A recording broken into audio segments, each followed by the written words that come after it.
Genesis 4.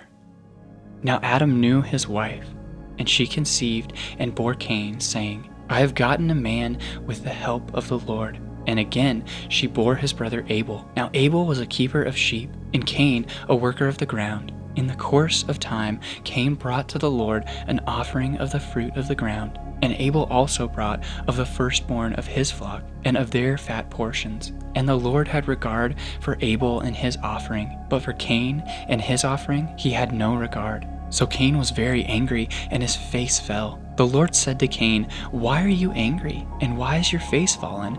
If you do well, will you not be accepted? And if you do not do well, sin is crouching at the door. Its desire is contrary to you, but you must rule over it. Cain spoke to Abel his brother, and when they were in the field, Cain rose up against his brother Abel and killed him. Then the Lord said to Cain, Where is Abel your brother? He said, I do not know. Am I my brother's keeper? And the Lord said, What have you done? The voice of your brother's blood is crying to me from the ground. And now you are cursed from the ground, which has opened its mouth to receive your brother's blood from your hand. When you work the ground, it shall no longer yield to you its strength. You shall be a fugitive and a wanderer on the earth. Cain said to the Lord, My punishment is greater than I can bear. Behold, you have driven me today away from the ground, and from your face I shall be hidden.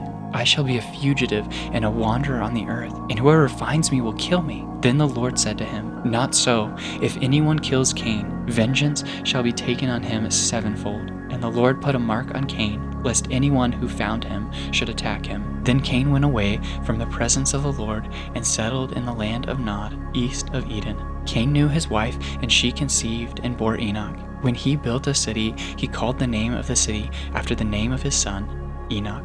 To Enoch was born Irad, and Irad fathered Mehujael, and Mehujael fathered Methuselah, and Methuselah fathered Lamech. And Lamech took two wives. The name of the one was Adah, the name of the other Zillah. Adah bore Jabal. He was the father of those who dwell in tents and have livestock. His brother's name was Jabal. He was the father of all those who play the lyre and pipe. Zillah also bore Tubal-Cain. He was the forager of all instruments of bronze and iron. The sister of Tubal-Cain was Naamah. Lamech said to his wife, Adah and Zillah, hear my voice. You wives of Lamech, listen to what I say. I have killed a man for wounding me, a young man for striking me. If Cain's vengeance is sevenfold, then Lamech's is 77-fold. And Adam knew his wife again, and she bore a son, and called his name Seth. For she said, God has appointed for me another offspring instead of Abel, for Cain killed him. To Seth also a son was born, and he called his name Enosh. At that time people began to call upon the name of the Lord.